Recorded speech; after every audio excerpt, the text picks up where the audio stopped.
published hearings are the most important publications originating within Congress. Like there's so much information that comes from them. Whoa. Yeah. So I can just go on the government website and find these transcripts. Yeah. Probably not about national security though, so don't get too excited. I know you, Joe. Yeah.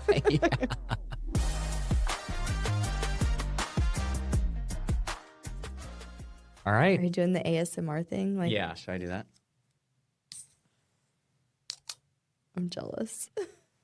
It's my lucky day because I actually snagged the last sparkling element from our office fridge. Black I saw cherry. it earlier. I should have just taken it earlier. I didn't. You were so gracious and generous knowing that it would go to me. Yeah. Yeah. I mean, don't put it past me. I do have a tendency to accidentally pick up people's drinks and take a sip. You've done that to me. Yeah. That only happened one time. No, I'll just have to stick with my... Hands off. You're staying away from my sparkling element today. I'll stick with my raspberry salt over here. Mm. Okay, you want to tell the people what we're talking about today? Yeah. Today, folks, we are going to be chatting about congressional hearings, which we write about news stories in our news segments all throughout the year, to be honest. So it comes up multiple times. I feel like you just always hear about them. Yeah. But I don't know. I feel like there are just topics that we cover all the time because it's like just part of the news. And then when somebody's like, what even is that? I'm like, that's a good question. And that's kind of like the point of what we're doing here, right? Like I'm not an expert on, well, just about anything. But I like to do research and then, explain it to people. So we are doing the research so you don't have to. Love it. Love it. Shallow dives. Shallow dive. Yeah. Shallow dive on congressional hearings. Yeah, sounds dangerous. Yeah. I came prepared-ish today. It's printed in black and white, but it's fine. I have this graphic to show you. So, All right.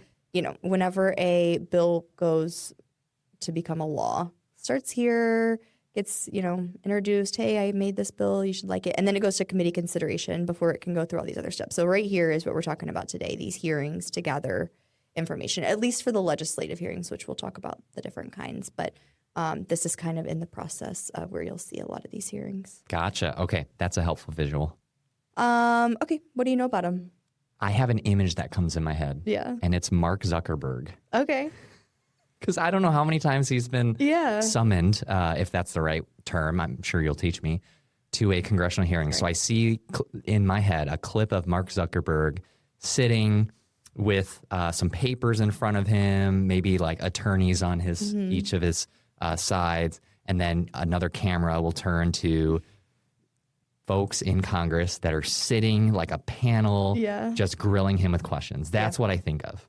I mean, that's about, when I was starting my research and I looked at what our writers have written for this email for today, and then also almost any other article that talks about this, it says, picture somebody sitting in front of Congress elevated on their bench. And it's like, yep, that's what everybody pictures, right?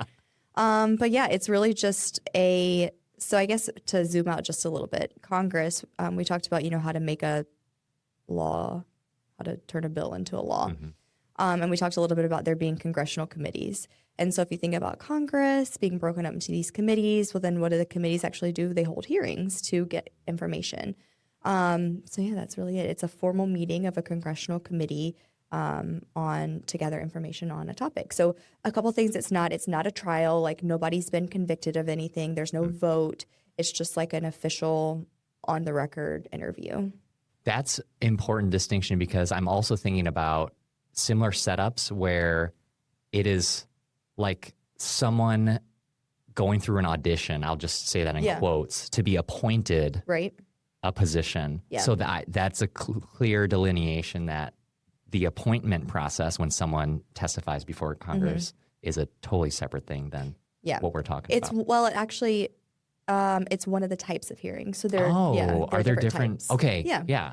There's, so I think 4, maybe a little bit more, but like 4 main types. So you have legislative hearings. So we think about like Congress is, putting together all of these bills and deciding on which bills they should vote out of committee and move to the floor and stuff. And so to gather information on the bills, they'll just gather information, hold legislative hearings. So that could be with other members of Congress. It could be government officials, interest groups, academics, maybe celebrities, anybody who can speak on that topic. so that they can gather information before this issue becomes public law. So that's one type of hearing. And then you have oversight hearings. So you've heard probably like the House Oversight Committee. So these are, the intent is to review or study a law or an issue or an activity and focus on like the quality of, like if you're going to review a program, a federal program, when it's time, to reauthorize it. Every year, the Federal Reserve has to testify before Congress. And that's a type of oversight hearing because they're effectively saying, okay, tell us the quality of your program so we can reauthorize some stuff. And then you also have investigative hearings. So with the intent of investigating something, there's some sort of suspicion of wrongdoing. And then the confirmation hearings that you were talking about. And so that one is unique to the Senate to confirm presidential nominees for different positions. Also unique to the Senate is probably a category that doesn't get talked about much, but ratification hearings. If we were to enter into a treaty with someone, if the executive branch were to negotiate a treaty, that would have to be ratified by through a ratification hearing. There's also there are like little other types of hearings that don't happen as frequently. So you can have hearings outside of Washington called field hearings.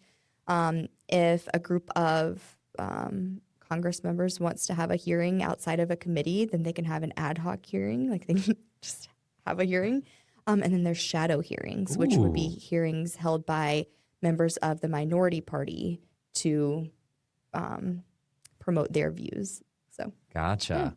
Different types. Yeah, different types. And would you say the reason congressional hearings exist depends on what category it falls into, or is there kind of like a catch-all, here's why they started these congressional hearings? Yeah. There's just not really, in the Constitution, there's not really a way defined for them to gather information. And so this is just how they, how they gather information. But it does go back to, the hearings started during Washington's time.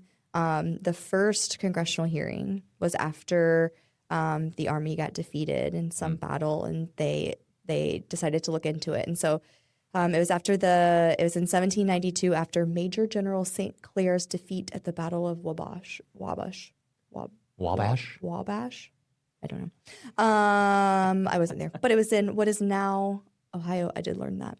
Anyway, so American soldiers saw a 97% casualty rate. They needed some answers.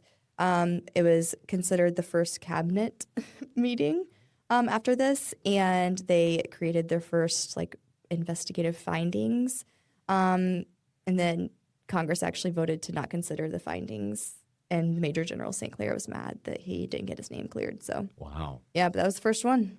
So they just needed a way to say okay, we have to look into this. Let's all get together and look into this. And so now obviously there's a lot more structure to them, and obviously different categories and stuff. But yeah, it goes back to just needing information. Yeah, totally. You mentioned no one's getting convicted when they stand before Congress. So logistically speaking, how do they get people to show up? What goes into that whole process?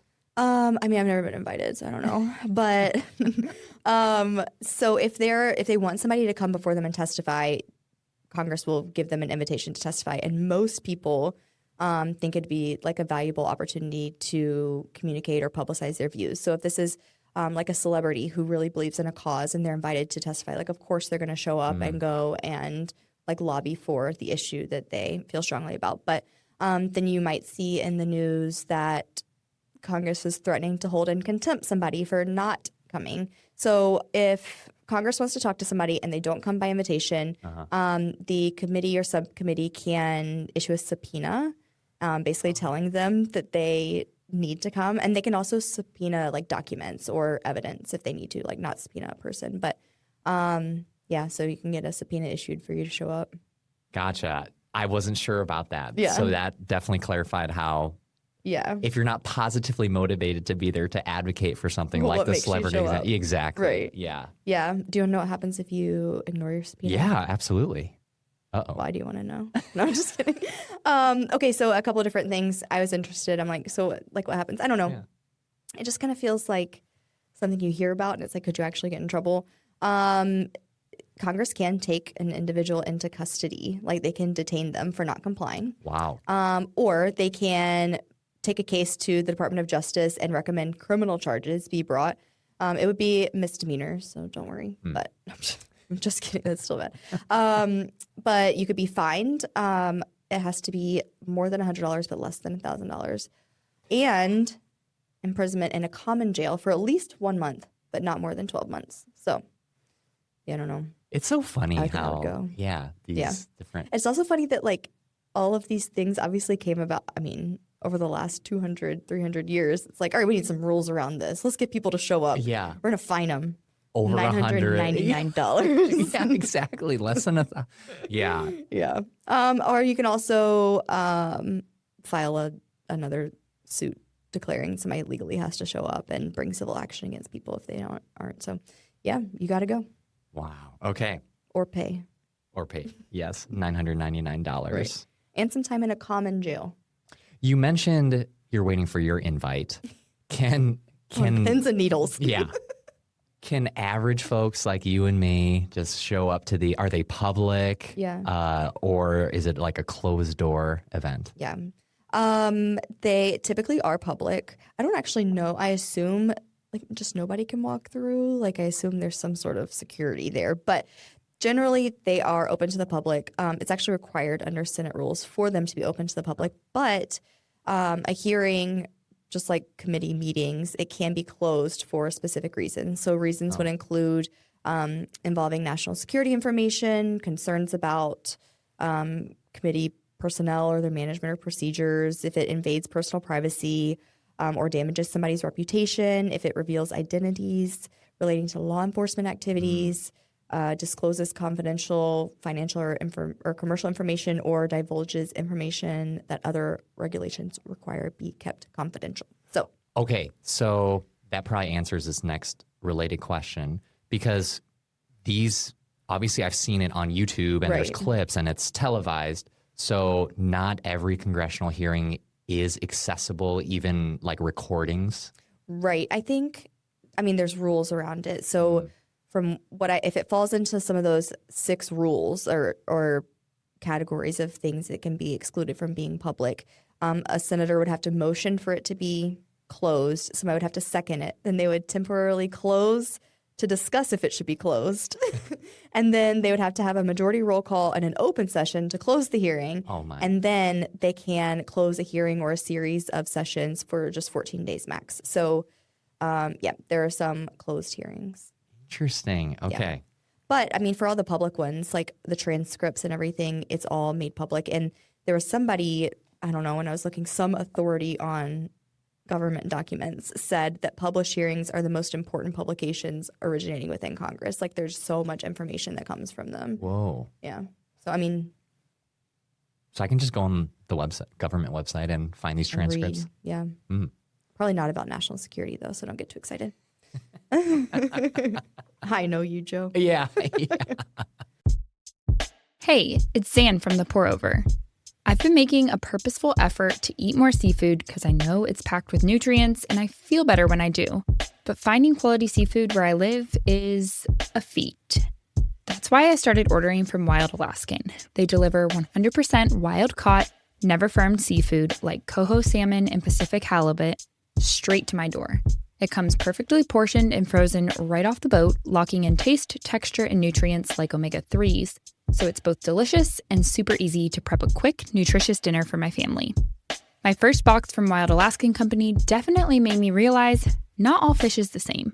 Get seafood you can trust. Go to wildalaskan.com/TPO for $35 off your first box of premium wild-caught seafood. That's wildalaskan.com/TPO for $35 off your first order. So yeah, I mean, that's really it in a nutshell. Like, congressional hearings are what they sound like. It's Congress hearing about stuff. I should have known. Shallow dive, yet you did answer some things I just knew from a periphery, or at least had some impression, but you clarified for me. So I appreciate that.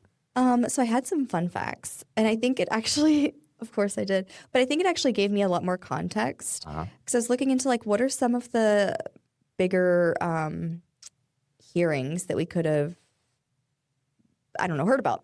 or like what are times that people I would have heard about maybe had gone before Congress. And so when you hear some of these, you're like, oh, I do know what a congressional hearing is. So let me run through this list. So Watergate. So the Watergate hearings, which led to the resignation of President Nixon, were televised. Those hearings, they estimate 71% of Americans watched live.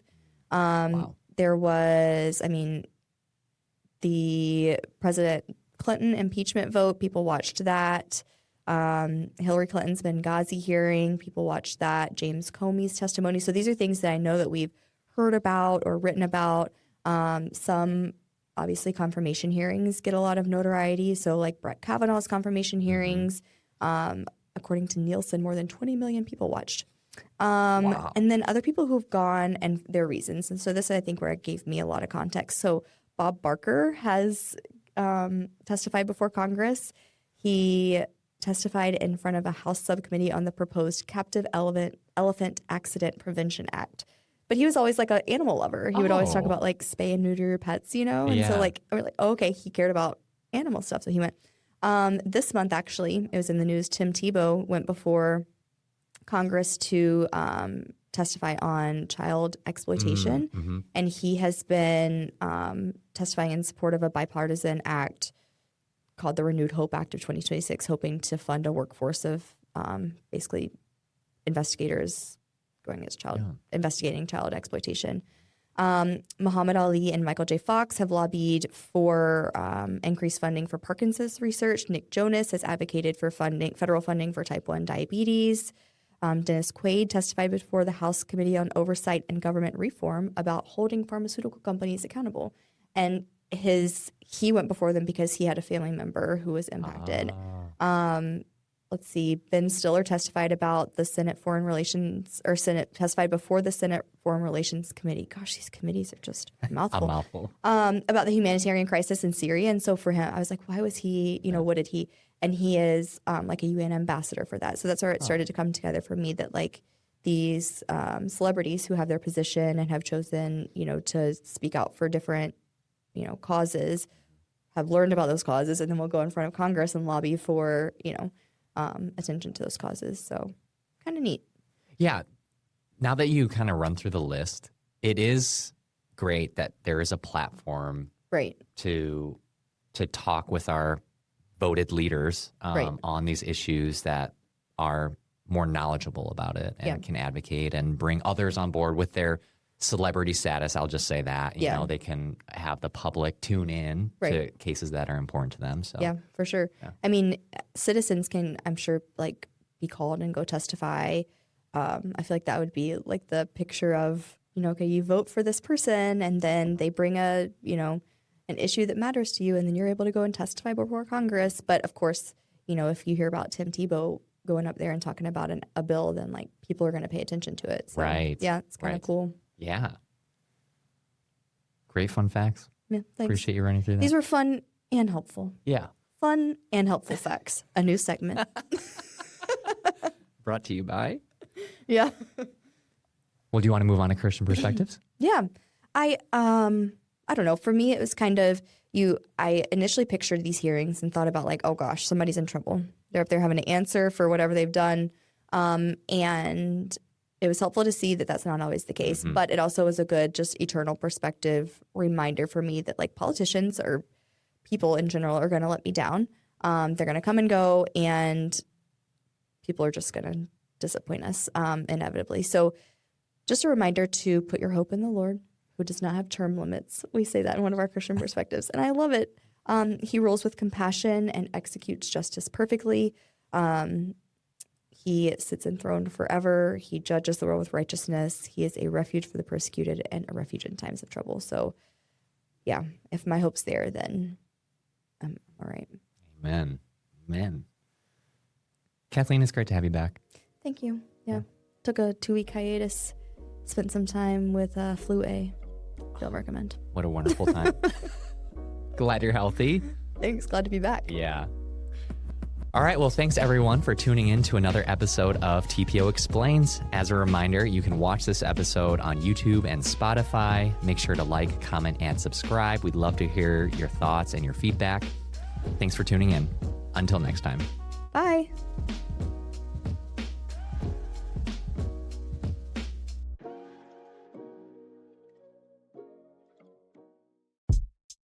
Reading the Bible is life-changing and sometimes confusing.